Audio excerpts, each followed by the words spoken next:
Do you know which congressman was named the taxpayer's best friend ever? And which congressman never voted to raise our taxes? Can you name the congressman who refused to take the plush pension congressmen give themselves? And who introduced one of the first bills in Congress to limit congressional terms? He's Dr. Ron Paul of Texas, and this is his story.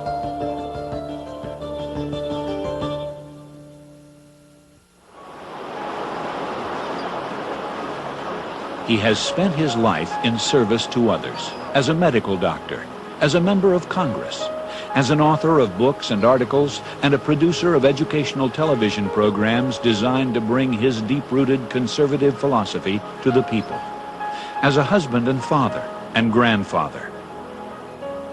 This courageous and quiet congressman has made a worldwide name for himself as a defender of liberty in this country, a persistent fighter for the reduction of the power of bureaucrats everywhere, and one politician who cannot be bought by special interests, Maxwell Newton.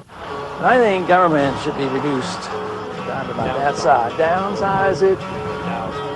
Yeah, that's it. You know, the way I see it, I think some good things have been happening up in Washington. We've had an improvement in the Congress. There are more individuals up there now, more determined to cut back than ever. But we really need a little bit more help. And I believe if I go back now, I can help in really pushing our government into spending less and getting around and balancing the budget. And I think it's time we do this. He believes that society prospers when the people rely on their own resources first and look to government last. It is a refreshing experience to spend an hour talking with Ron Paul. James J. Kilpatrick. The kind of government we get is not an accident. It reflects the demands and desires of the people, and as long as the people believe it's in their best interest to have big government and big government programs, you're going to have big government and you're going to have this waste. But what I witness is something changing now. I sense this from my patients, I sense this from the people I meet, that they're starting to realize the government can't afford it anymore. At the same time, it's not working very well, and that we have to do something else. Something else indeed. But why would a doctor, an obstetrician who's delivered more than 4,000 babies, get involved in politics in the first place? When your job is to bring new life into the world, all of a sudden it makes you really aware of what kind of a world these children are coming into, you know, what they have to face. Ron Paul has a record of philosophical consistency unmatched in recent congressional history. He seeks to limit government at practically every turn. His refusal to compromise is legendary. The Wall Street Journal.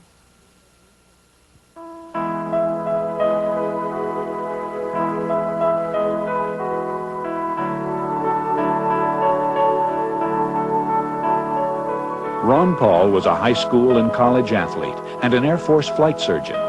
He brought his wife Carol and their young family to Brazoria County in 1968, just as area population growth was triggering a desperate need for baby doctors.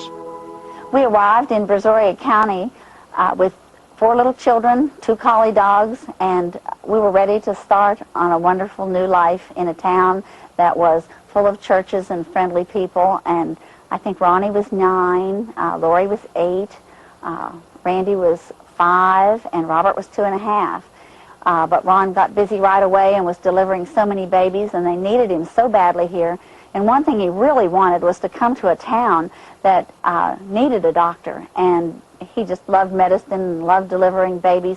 You know, any other doctor can make you well, but the obstetrician actually gives you a present, and the present of new life is so special. And after we were here a few years, we rounded our family off with our youngest daughter, Joy.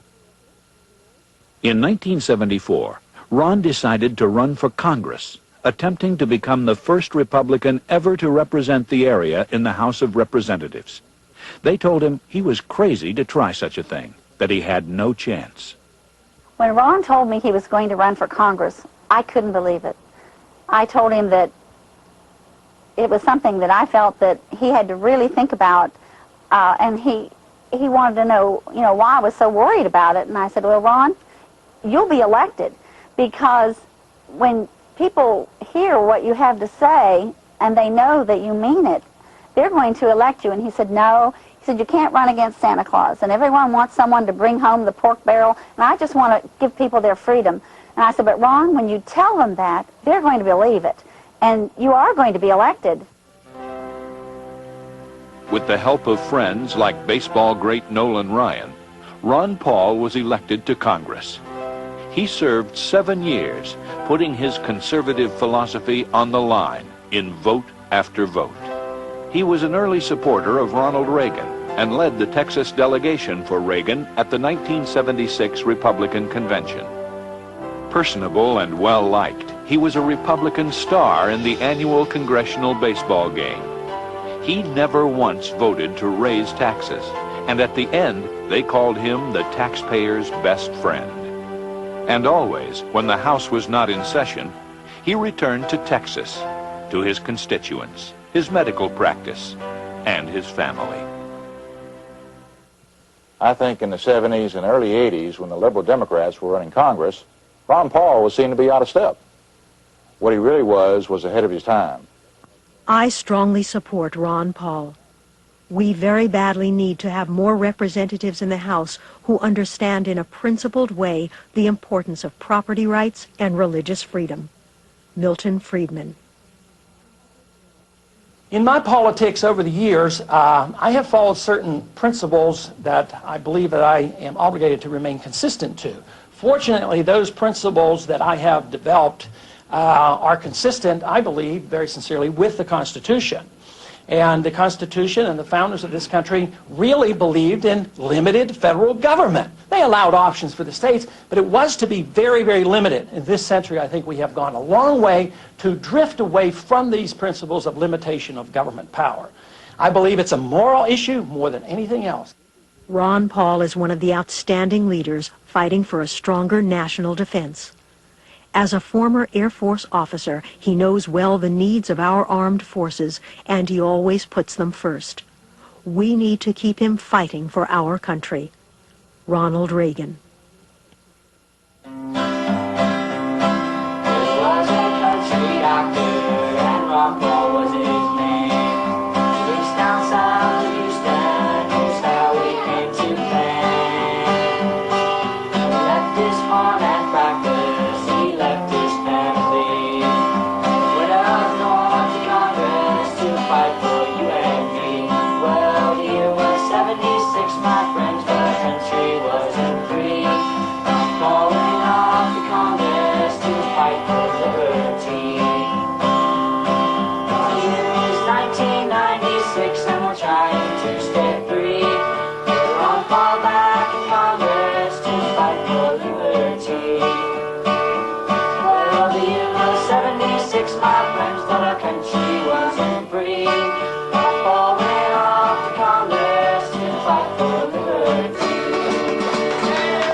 With my experience and my outlook, I think I would be in a position to provide some real leadership. That's why I decided to run.